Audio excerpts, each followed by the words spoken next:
Welcome to the Murali End. My name's Machado. I've got Nick Brookes. We're at Lords, the home of cricket. You could be watching us on Facebook. You can watch us on the Murali End page, on the SriLankasports.com page. You might be watching us on YouTube. I'm sure there's other people watching us some other ways. Give us a like, give us a follow, leave us comments, leave us questions, all that good stuff. Send it our way. We've been covering every single day of the Test match. We're into day 4 here.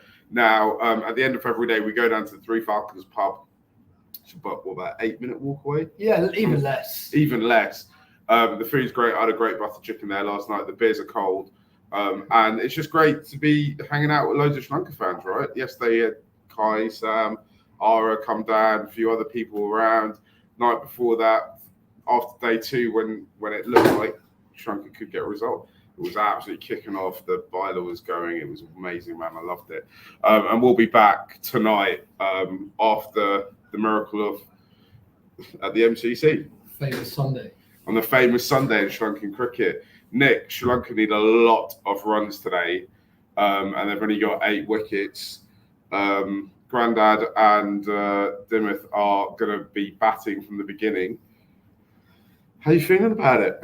Yeah, I think that we just want to see some fight, don't we? I think everyone accepts that 480 is probably going to be a bridge too far. But I think if Sri Lanka can get to 300, can bat out for today or most of today, then fans would feel reasonably happy. Sam's looking very sceptical about this. Come on in, Sam. Hi, I'm not sure I'm allowed to do this. I'm probably not. By the way, probably a bridge too far. It's got to be the most probably. I mean, I say absolutely certainty. All I'm thinking of is there's Man United Liverpool at 4 o'clock today on TV. Everybody could do with being home by then, couldn't we? Probably 480.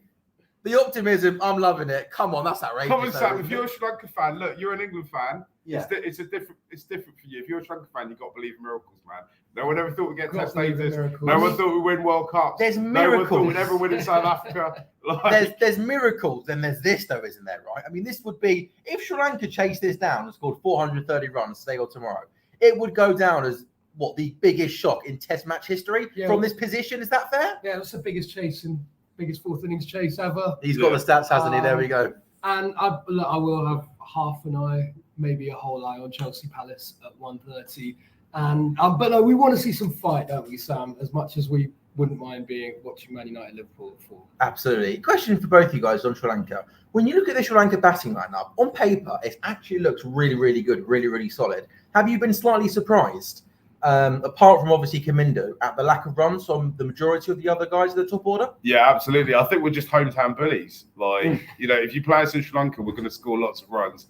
We're going to make it difficult. If we have to play you away from home, particularly outside of Asia, then it's like the stats and the averages need to go out the window. Yeah, right? well, I was just looking at Dimmoth's record, and I mean, hope he gets a big one today, but I saw that he hasn't scored 100 since the Ireland series last year. He scored 2 in back-to-back tests.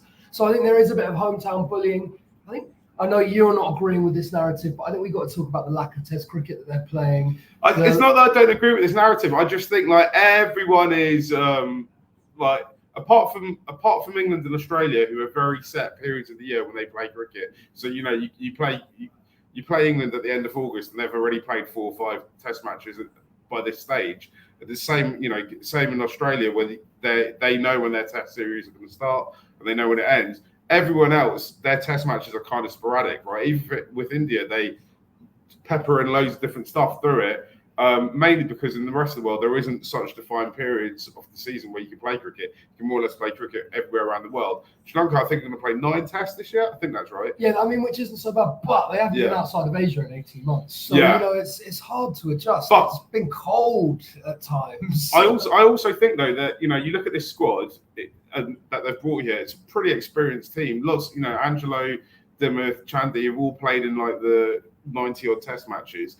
They should be at a stage in their career where they don't necessarily need to be in England for 2 months beforehand to warm up. This is their 3rd match they're playing in English conditions. I don't think we can use their excuse of they're slightly undercooked anymore. They're experienced Test match players who've played in these conditions multiple times now. And I think fair enough at Old Trafford, that was like their 2nd game.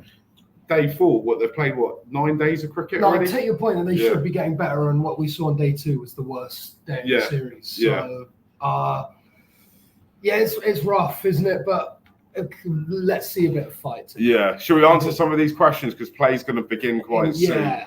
Amulus has asked Angelo and Chandy's last stand at Lords. Can't get better than that, but how much do they want it? I'm not sure it's a case of how much they want it. In fact, sometimes I actually think they almost want it too much. Want it too much. And that's why they throw away their wickets. They've got to, like, the flies in the belly, got to play with icy heads. Let's today. say this. If Ange, Shandy and Dimmoth all end up on the honours board today, Sam's going to be eating his words. Oh, Sam, today could be the greatest day of Test cricket of all time. Here he comes. Well, I'll actually say no to that because if you guys do somehow win, it'll be tomorrow, not today, won't it? So technically, the greatest day would actually come tomorrow, not today, right? You're not going to chase it down in basketball style, are you? I wouldn't have thought so, but No. you never know with Sri Lanka. Yeah. You never know. Ajana Weir has asked, what are your thoughts on Patton's return? By the way, United can do it. Going to do Liverpool. Are you doing any meetups during the Oval match? We're definitely doing meetups during the Oval match. I am almost broken from the meetups. I do love them, but these days are long, and maybe having beers every day after work is not a good idea. But like, let's do it. Let's go. Patham's return. I think we've got to give him time, and I think he'll look more comfortable at the Oval. I think he got done a bit by the slope yesterday, playing at one which he thought was going to come back more than it did. Similar, actually, dismissal to Nishan's, wasn't it? But not quite as wide. I preach patience with Patham because I think he's going to get there in Test cricket. He looked great when he was at the crease.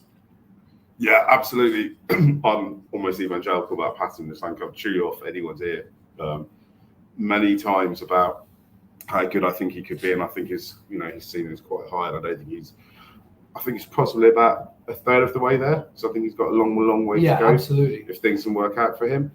Shane Pierce has asked, why are SL Pacers so friendly to English batsmen?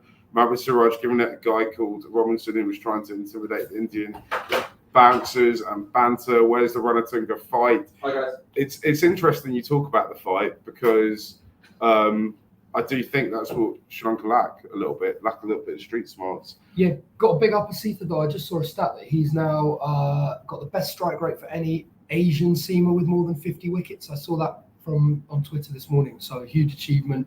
I agree. They could use a bit more shithousery, a bit more. Yeah, I still think they've come to part of playing at Lords is that there's loads of people in ties and suits and blazers, and they've kind of like fallen into that trap and actually come here and bring your inner Ranatunga, summon your inner Arjuna, get him out and get into those faces. Although not today, it's absolutely empty in Lords. It's the sort of crowd that you get a goal for a test. So maybe that will help Sri Lanka. Guys, we're going to leave it there because play is about to begin. The first ball's about to be bowled. Come see us at the Three Falcons later once this miracle has been performed. You've been on that team this year that looks really good on paper. Should be really good, but just isn't that good.